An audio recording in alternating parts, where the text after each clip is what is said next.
Singapore general হাসপাতালে চিকিৎসাধীন ইনকিলাব মঞ্চের মুখপাত্র ও ঢাকা ৮ আসনের সম্ভাব্য প্রার্থী শরীফ ওসমান হাদী মারা গেছেন। ইন্না লিল্লাহি ওয়া ইন্না ইলাইহি রাজিউন।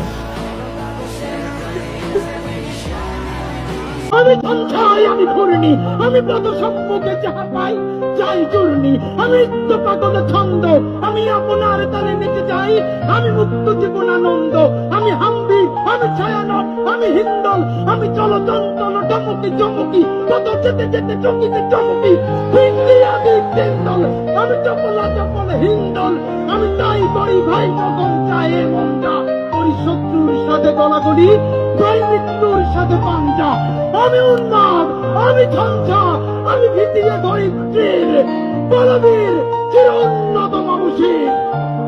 দেখেন, হায়াত মৌতের মালিক আল্লাহ, ন্যূনতম সিকিউরিটি নিয়ে চলাও হলো সুন্নাহ। কিন্তু আমাদের লড়াইটা হলো, আমার মা স্বাভাবিকভাবে কান্নাকাটি করেন, আমার পরিবার সবাই। তো আমি আমার মাকে বলেছি যে দেখো, মানে আমরা যে লড়াই নেমেছি, আমার একটা মনে হয় কি কোন রাজনীতিবিদের না বাসায় মৃত্যুটা হইতে পারে না, এটা কোনো ভালো মৃত্যু না। যিনি রাজনীতি করেন, যিনি লড়াই করেন, যিনি বিপ্লবী, যিনি সংগ্রামী, তার মৃত্যুটা হবে একটা সংগ্রামের মধ্যে দিয়ে, একটা রাজপথে, একটা গ্লোরির মৃত্যু।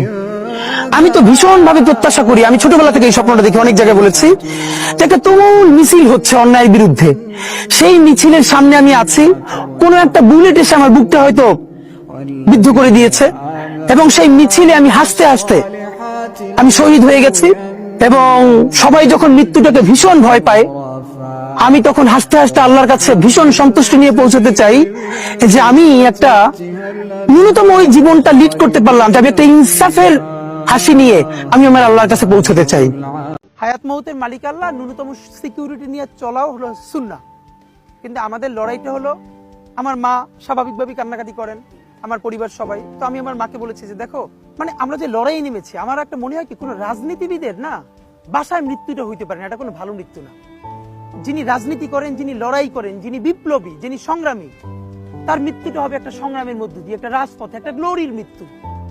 আমি তো ভীষণ ভাবে প্রত্যাশা করি, আমি ছোটবেলা থেকে এই স্বপ্নটা দেখি, অনেক জায়গায় বলেছি যে একটা তুমুল মিছিল হচ্ছে অন্যায়ের বিরুদ্ধে, সেই মিছিলের সামনে আমি আছি, কোন একটা বুলেট এসে আমার বুকটা হয়তো বিদ্ধ করে দিয়েছে, এবং সেই মিছিলে আমি হাসতে হাসতে আমি শহীদ হয়ে গেছি।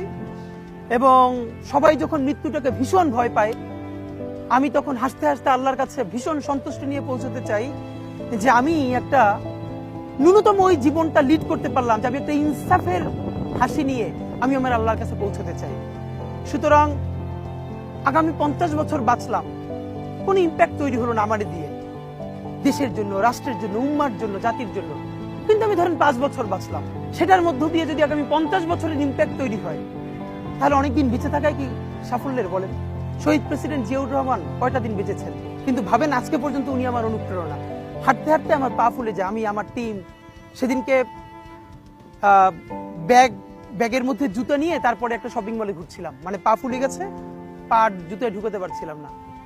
তো জিয়াউর রহমানের একটা ওনার গল্প মনে পড়ছিল, যিনি মাইলকে মাইল যখন হাঁটতেন, ওনার সাথে স্টাফদের পা ফুলে যেত, কিন্তু ওনার তো আর্মি ট্রেনিং আছে। তখন তাকে বলতো, স্যার আপনার তো আর্মি ট্রেনিং, আমরা তো আর পারি না।